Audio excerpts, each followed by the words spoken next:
Hi friends, நேற்று பார்த்தீங்கன்னா ஒரு மேரேஜுக்கு கிளம்பியாச்சு. காலைல நம்ம டேரனுக்கு மட்டன் குழம்பே எடுத்துகிட்டு போயிட்டான். ரேஷ்மா லீவ் இருக்கிறனால அவள் வந்து மேரேஜுக்கு வந்துட்டான். நம்ம டேரனுக்கு எக்ஸாம் போயிட்டுருக்கு. சர்ச்சுக்கு போயிட்டு அங்கே பார்த்தீங்கன்னா எங்கள் மாமா அத்தெல்லாம் வந்துட்டாங்க. அவங்களெல்லாம் பார்த்தோன்னே எனக்கு ரொம்ப சந்தோஷங்க. இந்த மாதிரி ஏதாவது ஃபங்க்ஷன் வந்தால் தான் எல்லாரையுமே பார்த்துக்க முடியும். அப்படி தான் சர்ச்சுக்கு போயிட்டு மேரேஜ் முடிஞ்சிட்டு அடுத்து மண்டபத்துக்கு வந்தாச்சு. எல்லாரையும் பார்த்து பேசிகிட்டு இருக்கிறதுக்கே நேரம் கரெக்டாக இருந்தது. டைமே ஓடியே போச்சு பார்த்துங்க. அடுத்து வந்து எல்லோரும் சாப்பிட வந்தாச்சு. சாப்பிட்டுட்டு எல்லாரையும் பார்த்ததில் எனக்கு ரொம்ப வந்து சந்தோஷமாக இருந்துச்சு. உங்களுக்குலாம் எப்படி இந்த மாதிரி மேரேஜுக்கெலாம் போனால் எல்லாரையும் பார்க்கறதுல ரொம்ப சந்தோஷமாக இருக்குமா? அப்படி எங்கள் பாபா ஐஸ்கிரீம் சாப்பிட்டுட்டு இருந்தார்.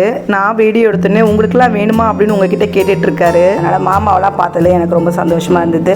அடுத்து நாங்கள் வந்து சாப்பிட்டுட்டு கிளம்பியாச்சு. எங்கள் பாவோட வேலையாக இருந்தது. அவரோட வேலையை முடிச்சுட்டு போயிடலான்னாரு. அடுத்து அவர் வேலையை முடிச்சுட்டு வீட்டுக்கு வந்தோடனே அடுத்து என்னங்க டீ போடுற வேலை தான். எல்லாருக்கும் த்ரோட் இன்ஃபெக்ஷனு. நம்ம டேரனுக்கு வந்துச்சு ஃபஸ்ட்டு ஃபீவர் வந்து, அடுத்து எனக்கு வந்துச்சு, இப்போ நம்ம ரேஷ்மாவுக்கு வந்துருச்சு. அதனால் எல்லோரும் இஞ்சி டீ போட்டு குடிக்கலாம் அப்படின்னு சொல்லிட்டு இஞ்சி டீ தான் போட்டு கொடுத்தேன். கிளைமேட் சரியே இல்லை. நீங்கள் எல்லோரும் வந்து சேஃபாக இருங்க. குடிக்கும்போது சுடு தண்ணியே குடிச்சிக்குங்க.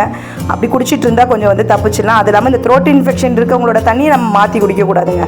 அதுதான் எல்லாருக்குமே வந்து பரவுது. அதனால் ஒருத்தவங்க குடிச்ச டம்ளரில் இன்னொருத்தவங்க குடிக்காதீங்க. அப்புறம் பார்த்தீங்கன்னா பூவெல்லாம் பறித்து கொடுத்தாரு. கனகாமரமும் இப்போ நிறையா பூத்து வந்துருச்சா, அதனால் அதோட சேர்த்து வச்சு முல்லைப்பூவும் கனகாமரமாக மாற்றி கட்டிக்கிட்டு இருந்தேன். நைட்டுக்கு பார்த்தீங்கன்னா காலையில் வடித்த சாதமே இருந்தது.